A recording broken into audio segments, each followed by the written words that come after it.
Hi everyone, and welcome to Caleb Brown Asset Management's Flagship Fund quarterly webinar. We're thrilled to have you with us today, and we have a jam-packed agenda for you. My name's Susie Collis, and I'm part of the asset management team, and I'm joined today by our portfolio manager, Tommy Ragul. Tommy is going to speak to you about the portfolio, provide you with some insights into how it operates. He's going to have a look at the current market for the quarter that we've just had, the fund performance for some similar funds that we operate in Australia, and he's going to provide you with a market outlook going forward. We're also joined today by Jackson Zhang, our CEO, and Jackson's going to discuss some of the major secular trends shaping the crypto industry. So there's a lot to cover. You might notice on your screen that there are some tools that you can use whilst we are talking to you. You can register your interest in talking to us via the little pop-up on the bottom left-hand corner. If you'd like more information or if you'd like to speak to us, we'd love to hear from you. There's also a chat section that you can click on if you have any questions. So we will endeavour to answer as many of those throughout the session as we go, and those that we don't get to, we'll certainly cover with you later. There's also a section for handouts, which you might want to download at the end. So there's plenty to look at and plenty, hopefully, to keep you entertained, amused and informed. All right, so today's information is very much general in nature. We aren't considering your personal objectives or your financial situation, and we recommend that you do seek professional advice and refer to the private placement memorandum before making any investment decisions. The other thing to note is that past performance is not a reliable indicator of future performance, and as I said, we will be referring to the performance of some similar funds that we've been running in Australia since June last year, given that the US funds are new. So please keep that in mind.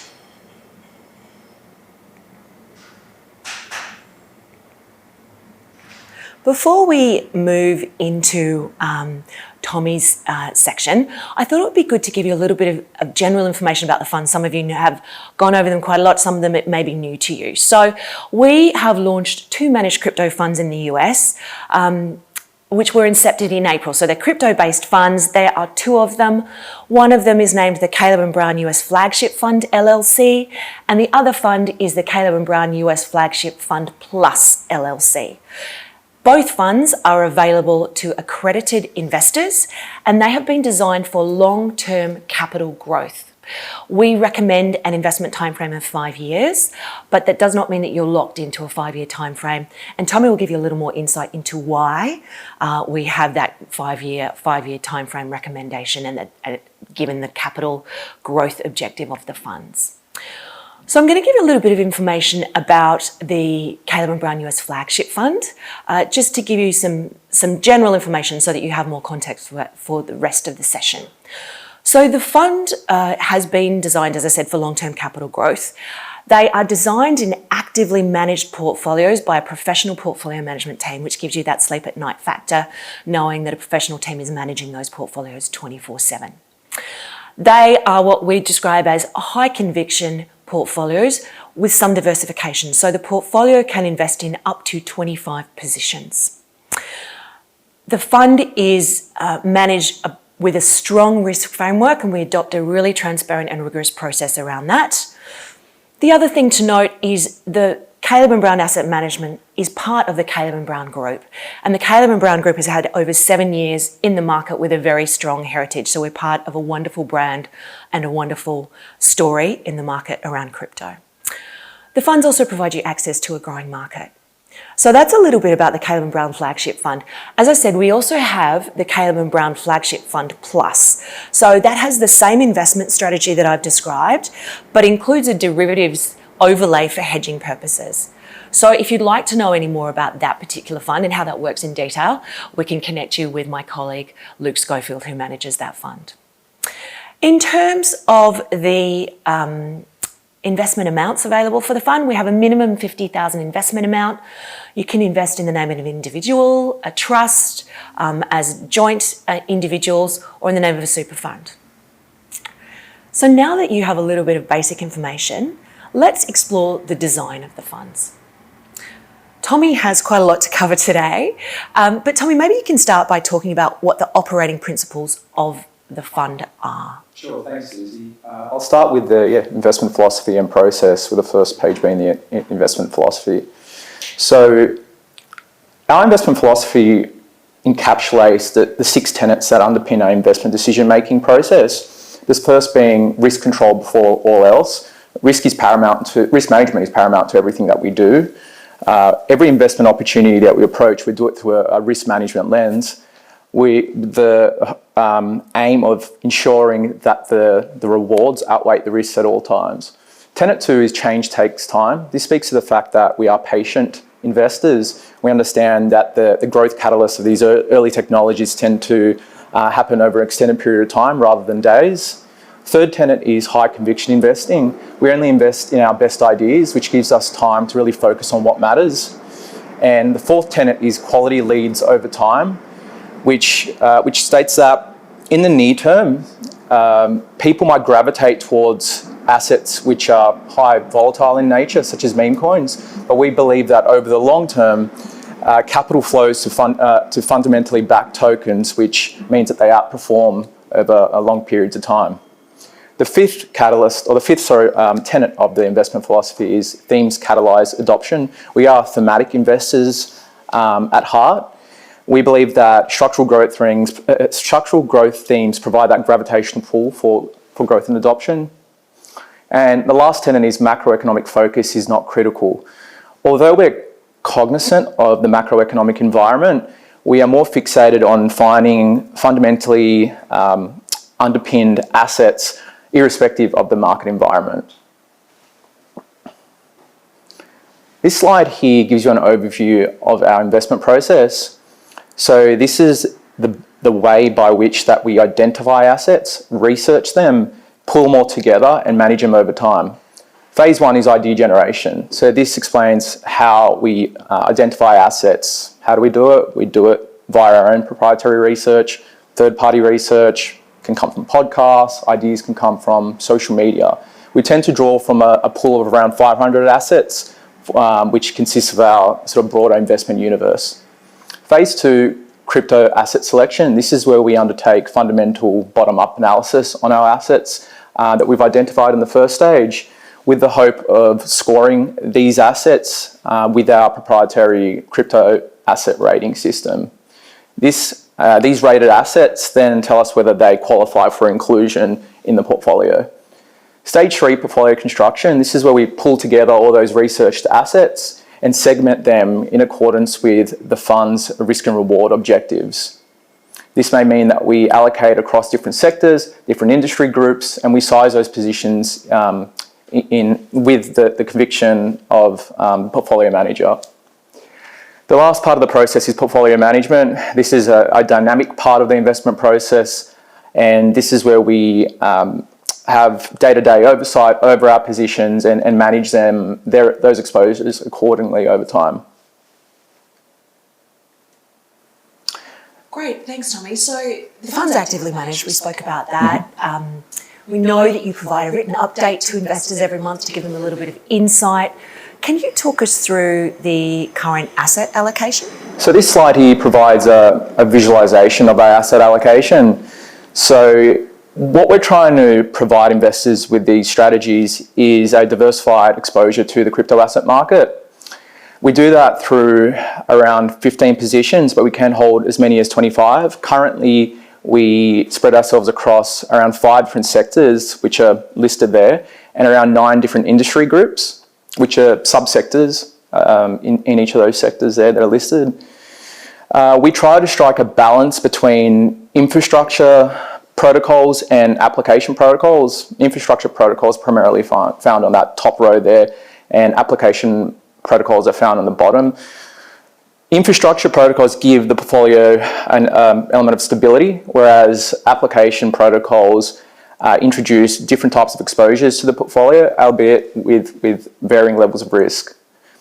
Amongst our alternate coin exposures, we are concentrated within the decentralized finance sector, which is in the bottom left there, and the reason for that is we believe it has the most plentiful opportunities for investment for this strategy. And also, in terms of our cash exposure, we hold very little cash in growth parts of the crypto market cycle, only enough to pay for expenses, really. But if we believe they're about to approach a more precarious time in the market, a downtrending market, we have the ability to raise up to 22% of the fund in cash. So Tommy, that's some great insight into how the fund is constructed. Can you talk a little bit about what the prevailing market conditions were for the first quarter so people can get some sense of what's been happening? Sure. So this slide covers, as you just stated, the market overview for the quarter ending the 31st of March 2024. What that chart shows is the CoinDesk Market Index, which is a proxy for the crypto market, relative to leading US equity indices, the NASDAQ 100 and the S&P 500. As you can see by the upward trending chart, it was a great time to be a risk investor or a risk-on investor during the period. We had crypto markets up around 67%. What we saw is largely a continuation of the momentum that was spurred by BlackRock lodging the application for a Bitcoin spot ETF last year. And equity markets also paced up, riding the AI boom that we've seen since sort of the end of 2022. At the turn of the year, the market consensus, the prevailing market consensus was that we were going to see 5 rate cuts this year. But as hot US CPI figures came in March, we saw that the market got somewhat spooked. As you can see, the market performance tailed off in the latter parts of the quarter, reflecting that. Now I'll divert your attention to the key performance indicators on the right. So the total crypto market cap rose 67% over the quarter, and this is an acceleration from the 55% that we saw in the last quarter of 2023. The crypto market cap hit around 4 trillion Australian dollars, which is around 3 trillion US dollars. And it came within a whisker of meeting its all-time high that it first reached 3 years ago or so. Really, the news piece of the quarter was the launch of the spot Bitcoin ETFs. We saw a total of 12 billion US flow into these vehicles, which is around 18 billion Australian dollars. And that really underpinned the move to an all-time high of 73,800 and an increase in Bitcoin dominance to around 52%, a 3-year high. Ethereum dominance saw a compression over the period, even though Ether, which is the native asset of the Ethereum network, outpaced Bitcoin in the early parts of the quarter. What we found was that it gave up relative returns later in the quarter when doubt started to increase about the potential for an Ether ETF to be launched. Stablecoin dominance also contracted given the move up in risk assets. However, we saw $20 billion added to the stablecoin market cap during the period, which indicates that there's a growing confidence in the crypto market, and people were returning to it after that sort of bear market that we saw around 18 months ago. So what are the key takeouts from our investment team? The first is that this crypto market looks a lot different than other crypto markets. That chart shows that in the 12 months to the 31st of March 2024, only 15 assets outperformed Bitcoin. Why is that? Well, firstly, we believe that market breadth is narrower, and the reason for that is that we believe it's Bitcoin to a certain extent has been de-risked in the eyes of institutional investors after the spot Bitcoin ETF launches. So we believe that liquidity has been diverted from altcoins to Bitcoin. Also, we believe that the market itself is maturing. So that means that not all assets participate in upswings like we've seen in the past. Second of all, we've seen speculation being pushed forward. Typically, we see meme coin frenzies around the crescendo moment of a crypto market cycle, but now we've seen it much earlier, which is very strange. A reason that that's happened is because right now it's very easy to deploy a meme coin on high throughput chains such as Solana. So we're likely to see these meme coin frenzies more pronounced over the course of a crypto market cycle rather than at any defined moment of the cycle. Lastly, what we've also seen is Bitcoin reach an all-time high prior to the halving event. This is something that's uncharacteristic and something we don't see, or haven't seen up until now. We typically see Bitcoin reach an all-time high around 6 months or so after a halving event, but we saw it a lot earlier this time. We simply believe it was the ETF launches which underpinned this. It really took us out of whack from sort of standard crypto market cycles that we've seen in the past. And I think for us to resync with the crypto market cycle, we might have to go through a longer period of consolidation before the next leg move up in the market. Second of all, innovation and experimentation are making a comeback in the market. What we tend to see from cycle to cycle is when the bear market comes around, innovation dies. Innovation dies because developers become disenchanted with falling prices. Flow-on effect from that is that VCs stop investing in the space. When prices start to rise, developers get incentivized again to start building applications, and venture capital investment comes back. So we started to see that flywheel take effect last year, and we've seen a continuation of that momentum from last year head into Q1 of this year. We've saw a total of $4 billion move into crypto startups, and they've really been focused on sectors in vogue such as Ethereum restaking, which essentially repurposes Ethereum stake to underpin the security of other crypto networks such as bridges, layer ones, oracles, and so on and so forth. We've also seen a lot of capital flow into the Bitcoin ecosystem. Just like Ethereum is scaling its mainnet using secondary networks, Bitcoin is also attempting to do that as well. So there's definitely a lot of interest that we've seen in that space. And lastly, tokenization. How do we bring both intangible and tangible assets onto blockchains? What we've seen over the past quarter is the likes of BlackRock have launched a now $350 million on-chain cash fund, and we're starting to see more and more institutional participation in this space. Third takeout is that we're seeing a growing emphasis on consumer-friendly products.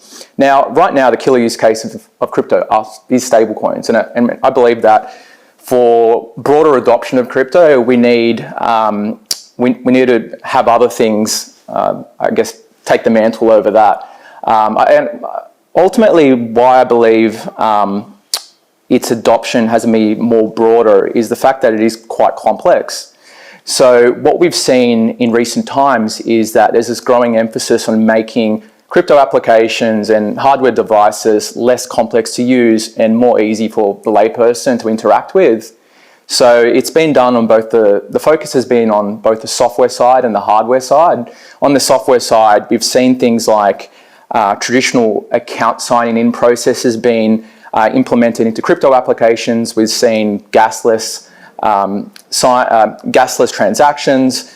And on the hardware side, we've seen the likes of Solana's mobile device incorporating a hardware wallet so people can hold their assets off centralized exchanges.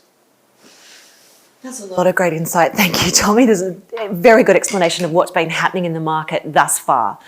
Now, I mentioned that we were going to spend a little bit of time talking about performance, but the US funds were not in existence for the first quarter of the calendar year. So we are going to provide you with some insight into some Australian funds that we've been running since June last year, and they have been going particularly well. They adopt the same investment philosophy and the same portfolio manager. Tommy manages them. They have a slightly different fee and expense structure. So we'd like to give you some insight into the last quarter's performance of those Australian funds just as a point of reference. So obviously we need to disclaim that the funds are not identical and that the information you're going to see is for the Australian funds. So his historical performance, which is not indicative of future results. So Tommy, let's give everyone some context. How did the Australian funds perform over the January to March quarter? Sure. So this slide shows the performance in the 3 months to the 31st of March 2023. As you can see, the flagship fund in the navy line returned 48.9%, and a flagship fund plus returned 47.2%. In January, what we saw was an uptick in the market, which we benefited of. And then when, I guess, Bitcoin ETF inflows were quite lukewarm at first, and what we saw was the market reacted off that. So we pared back returns leading into month end. And then in February, what we saw was a large acceleration in inflows in these Bitcoin ETFs, which really propelled the market upward, and our fund benefited greatly off that in that month. Then in March, as we saw that US CPI figure come through, which was quite hot, rattled the market a little bit, which explains why performance sort of was positive, but kinked out the way it did in that chart in the month of March. I'll draw your focus to the key performance, to the attribution that we have on the right of the screen. So this is all relative to the CoinDesk Market Index. So the contributors to fund performance, first of all, were being overweight the layer 1 industry group. The layer 1 industry group encompasses blockchains such as Ethereum. So the rise in Bitcoin really rubbed off on this sector, and given that we have a tilt towards more infrastructure names in the portfolio, we largely benefited off that. Second of all, we were underweight layer 2 protocols in the portfolio.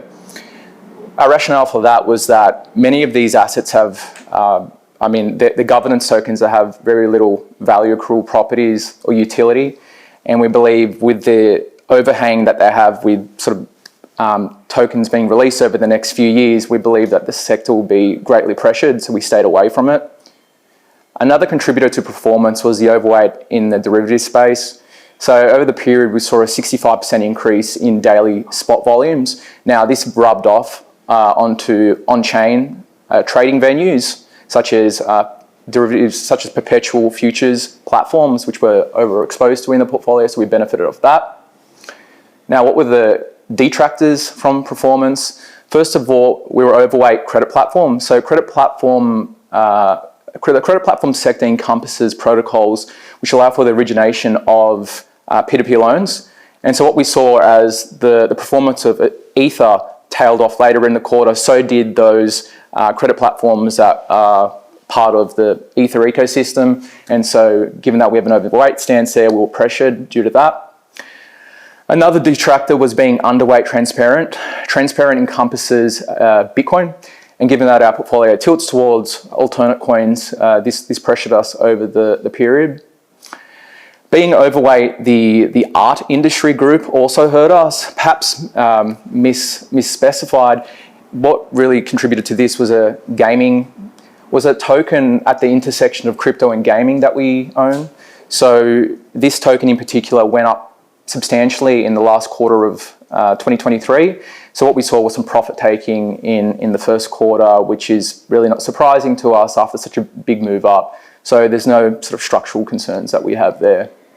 Thanks, Tommy. And just so you're aware, in the handouts, there is a handout for our Australian funds March performance report. Bear in mind, as I said, it is for those Australian funds and it's historical, but we thought you'd like that as a point of reference. So Tommy, now that we've heard about the performance of the Australian funds, what's your view on what's happening in the market at the moment and the outlook for the remainder of the quarter? Sure. So firstly, I think that, our investment team think that we're going into a period of consolidation. What we saw was quite large moves up in the market. You know, we saw Bitcoin hit an all-time high of 73,800. It had one of the longest periods of time without a 20% pullback. It was around 10 years. We saw a meme coin frenzy. And so in our March performance report, we mentioned that the risks were to the downside, at least in the near term. What we tend to see from crypto market cycle to crypto market cycle is around in the post-halving phase, we typically do see a period of consolidation, which is really underpinned by what miners are doing. Bitcoin miners tend to sell their inventory, given that their revenue gets sliced in half. And then the market tends to recover about 4 or 5 months after that, as the price of Bitcoin goes up and these Bitcoin miners break even on their revenues. So it's looking largely like that we will see an extended period of consolidation, much like other cycles. It might be even longer than normal. And the reason for that is that we have, because of the Bitcoin ETFs that were launched, we jumped the gun too soon. We saw an all-time high prior to the halving event. So to be resynced with the crypto market cycle dynamics, we might see a more extended consolidation.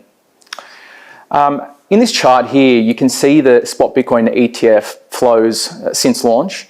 You can see that in around March, we had days where there were net inflows of $1 billion, and that's gone dramatically down over the month after that. So it sort of shows that we're approaching a phase in the market where we're going to start to see a bit more chop than the upward movement we've seen over the past 6 months or so. We also expect a recalibration of market focus to real utility and economic value. So what we saw over the quarter was those areas in vogue was simply Bitcoin and meme coins. Reason for that is we believe that the rise in Bitcoin created somewhat of a wealth effect, which underpinned the move up in the meme coin space. I guess also the ease that you can just launch a meme coin now and say high throughput chains such as Solana is also something that underpinned this move up. But our thesis is that as institutions now make their way into the space, they've been introduced to Bitcoin, and as they look out the risk spectrum, they'll start to look at assets that really feel like the assets that they invest in the traditional realm.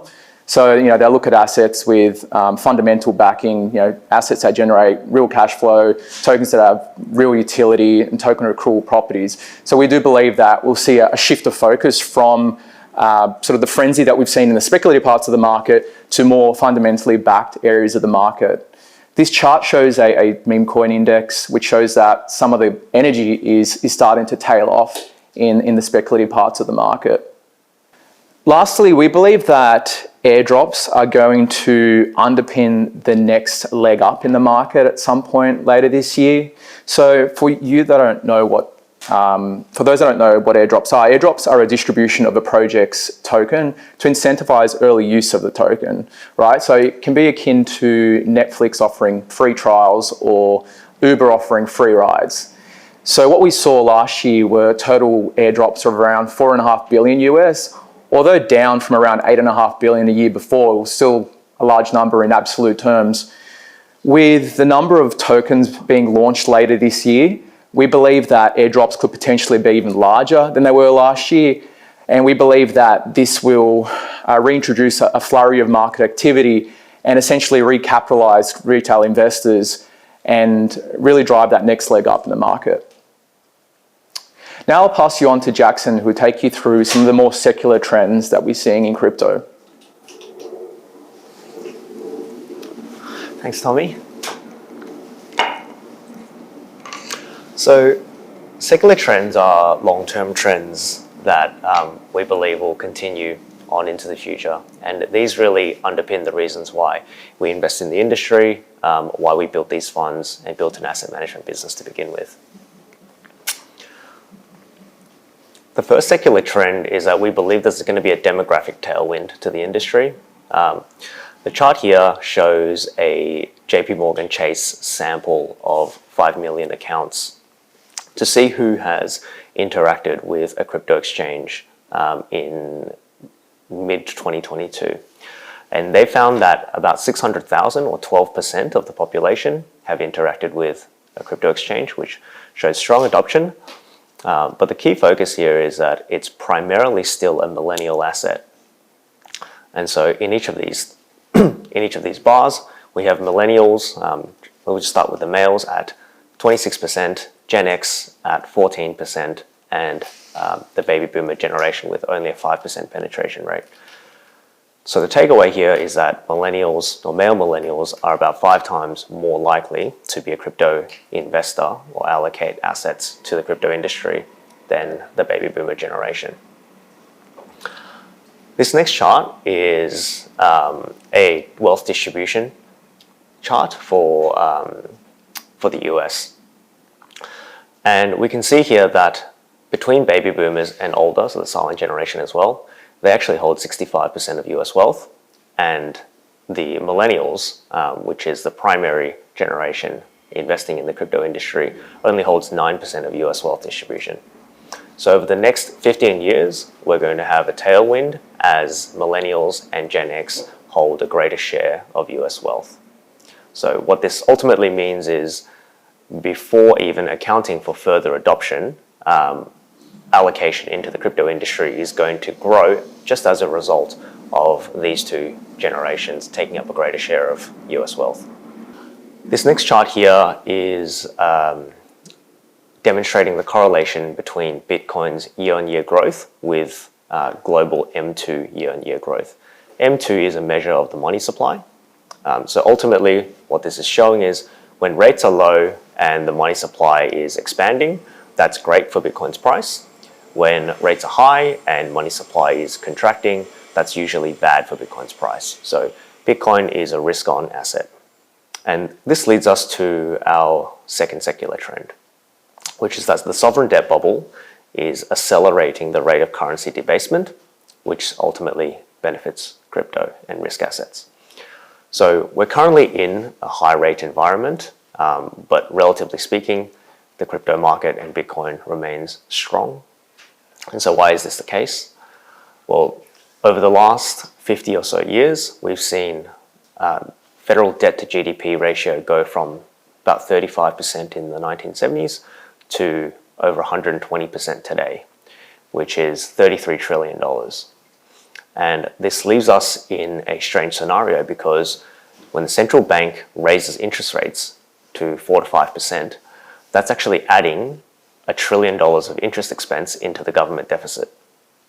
And government deficit is actually someone else's income because someone holds those bonds, which means it's actually a stimulatory effect, right? So where previously central banks lower interest rates to have a stimulatory effect on the economy, and they do the inverse, so they raise interest rates to have a cooling or tightening effect on the economy. What we're seeing now is that the raising of interest rates tightens money supply on the private sector, so there is decrease of creation of money via commercial lending.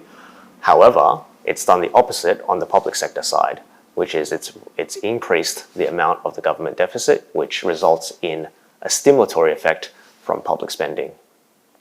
So ultimately, when debt to GDP is over 100%, as it is today, 120%, raising interest rates has lost its ability to tighten the economy. And so therefore, the sovereign debt bubble is going to accelerate the rate of currency debasement, and ultimately this is going to benefit Bitcoin. So over the last 3 years, if we look at Bitcoin's risk to return ratio compared to all the other asset classes, we can clearly see that, no surprise to anyone, Bitcoin is a high risk asset. It's also a high return asset. But I want to draw your attention to the dotted curve line, the dotted orange line. That is the efficient frontier. So what that describes is the most efficient portfolio you can construct out of those subcomponents that is giving you the greatest rate of return per unit of risk that you're adopting. And Bitcoin sits there as an outlier well above that line. So the goal is to get as close to the top of the line as possible, but you can see that Bitcoin sits well and truly above that line. And what that is a driving factor in why we're seeing really significant adoption of the Bitcoin ETFs amongst asset managers. Our final secular trend is very simple. Crypto is a network, and a network's value is a product of its nodes or its participants, which means that every incremental user we adopt into the network makes the network more valuable, also makes it easier to adopt the next incremental user. So that means networks grow at an exponential rate. So this is a chart here showing Ethereum and Bitcoin addresses amongst a myriad of other technological innovations that experience these exponential growth curves. So ultimately, we believe that as a network, crypto is also going to experience this exponential growth trend as a tailwind for the backdrop. And I'll hand back to Susie. Absolutely. Thank you so much, Jackson. Some really interesting insights there that are going to shape the future. So that just about wraps up our presentation for today, everyone. Thank you so much for joining us. A couple of quick things. We'd love you to contact us, so there'll be a contact us button there for you to fill in. Please follow us on socials, so Twitter, LinkedIn. The other thing to say to you all is that my colleague Luke and I will be in the US next week, and the week after we'll be in California and Texas. So if you're in either of those states and you'd like to meet with us, we'd love to meet with you. We're also heading to the Consensus Conference in Austin at the end of the month. So thank you again for joining us. We really appreciate it. I hope you found today insightful and interesting.